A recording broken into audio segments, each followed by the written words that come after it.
bom parceiro comercial para os Estados Unidos, diferentemente da China, União Europeia e outros locais. O que o Trump entrou e está fazendo, na minha opinião? Ele está tentando corrigir um pouquinho isso, não está ligando tanto para a popularidade, porque ele já tem uma certa idade, eu acho que ele está tentando deixar algum tipo de legado. Um outro ponto importante também é que muita gente diz: o Trump não tem a menor ideia do que ele está fazendo, porque o tarifaço vai gerar inflação. Olha, ele tem ideia do que ele está fazendo. Pode gerar inflação? Pode. Mas será algo totalmente pensado. Você pode falar que o cara não sabe o que ele está fazendo com todo o histórico que ele tem.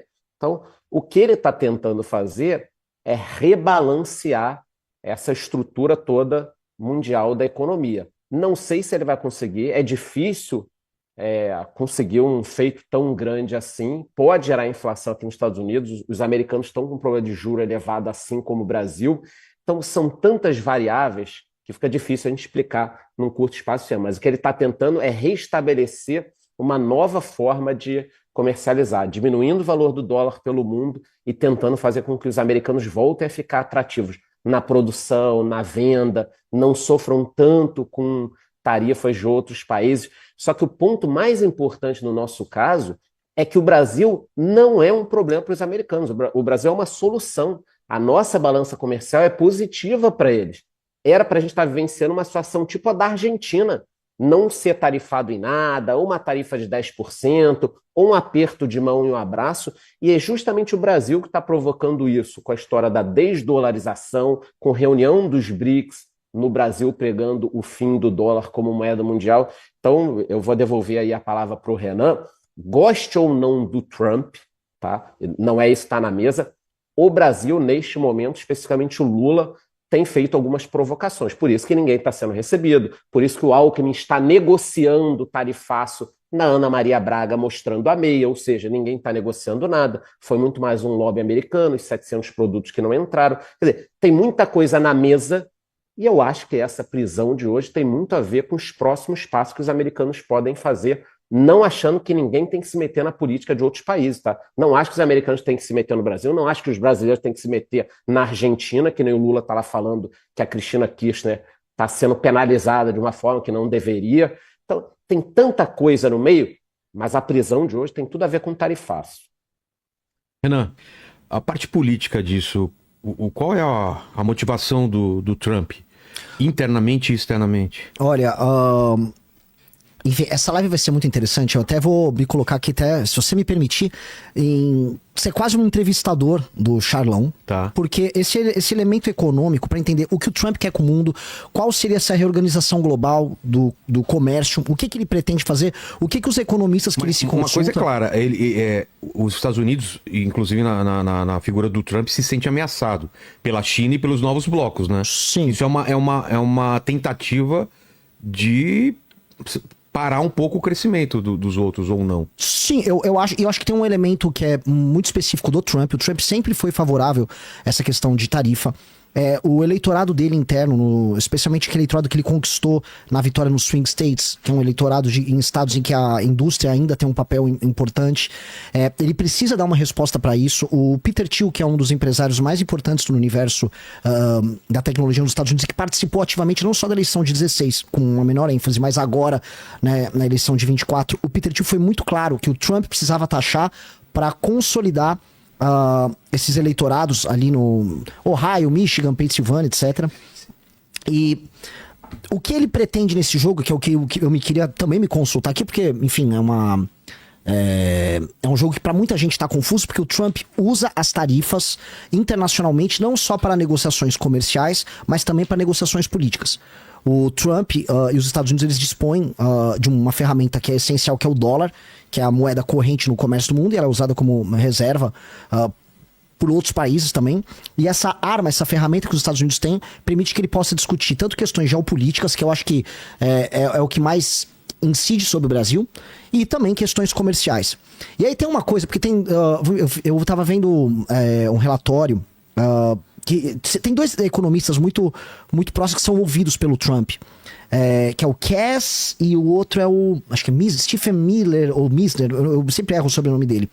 E esses caras comentam sobre não só a questão o dólar ser utilizado como reserva para outros países, o que em certa medida diminui a competitividade da indústria americana para exportar, para valorizar o dólar, mas também o fato da balança comercial negativa dos Estados Unidos exercer uma pressão sobre o dólar, pressão no sentido de o dólar estar sempre valorizado e a competitividade americana ela fica depreciada.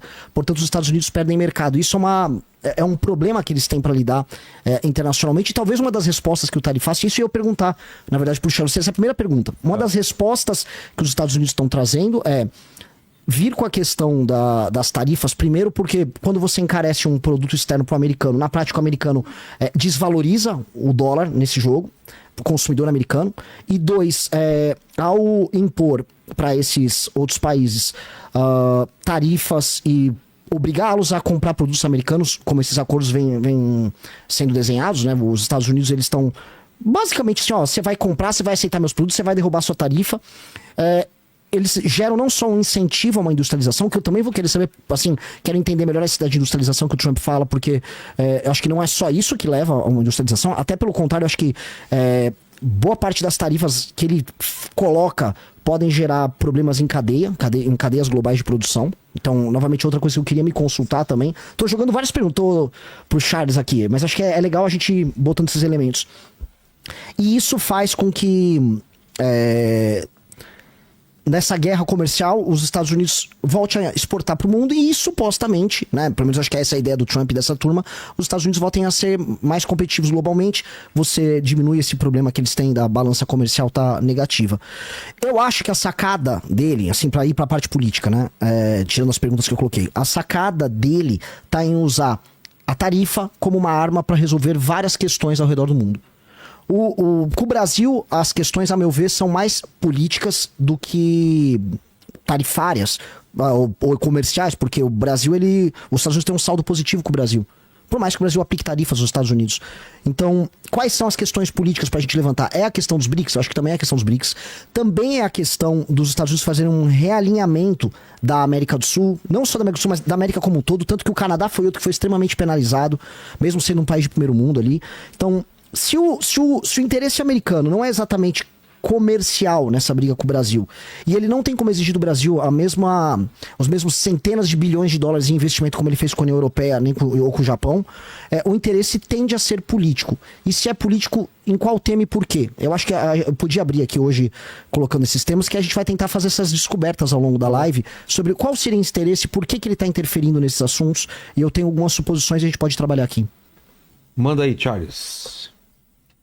83 perguntas, né? Que o Renan fez aí em um minuto. Mas, basicamente, o que eu posso colocar é o seguinte: se fosse uma pizza, esse tarefaço, seria uma pizza metade economia, metade política. Não é só econômico, tem a ver com economia também, mas tem muito a ver com política e não dá para a gente entender isso sem falar do crescimento da China nos anos 2000, sobre a pandemia e toda a cagada que aconteceu com as cadeias globais, que um container, você saiu o frete de $600 para $18 mil e não tinha produto nos Estados Unidos, todo mundo percebeu o quanto era frágil.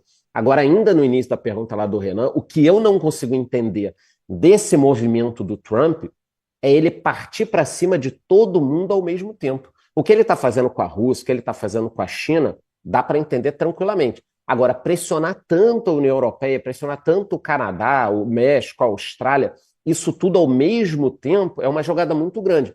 Pode ser uma tentativa de, nos 2 primeiros anos, ter esse movimento e depois dar uma diminuída na temperatura e ter um crescimento extraordinário? Pode. Que até o Renan disse da pressão do Trump na Europa, não é só um tarifaço.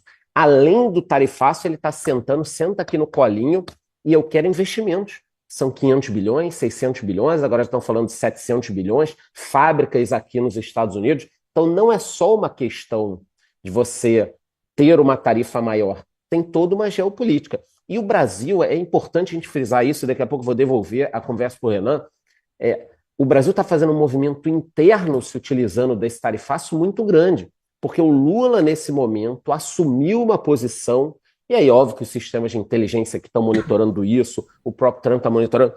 Gente, o Brasil, para o mundo hoje, é o líder da desdolarização, cara.